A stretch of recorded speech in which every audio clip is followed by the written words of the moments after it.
Hello and welcome to this Getting Started video series. This series is meant to help you get started working through the 12 steps.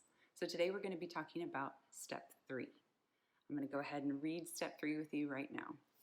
Step 3 says we made a decision to turn our will and our lives over to the care of God as we understood Him.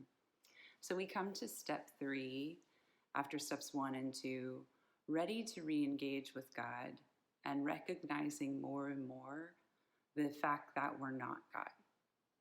So some of the attributes that are true of God is He's sovereign, He's all-knowing, all-wise, all-powerful, and the list could go on, but just taking those right there, we quickly realize that God's different than us.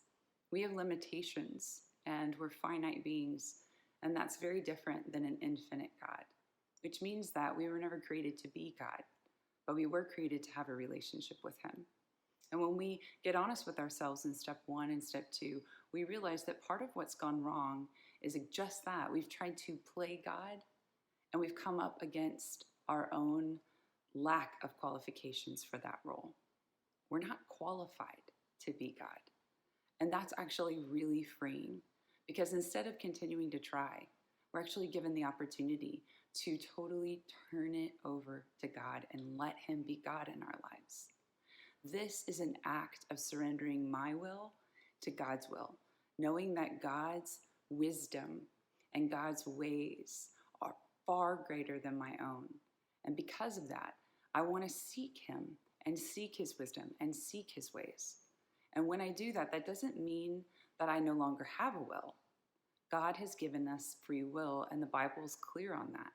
But this is an opportunity for you to exercise your will the way that you were created to, in alignment with God, in relationship and partnership with God, recognizing that what God has, we need. We were created to walk through this life with Him, not to try to do it alone in our own power. One of the common characteristics that people experience when they come to the 12 steps is a sense of loneliness and isolation. Even if they have a really busy life, oftentimes people feel incredibly alone.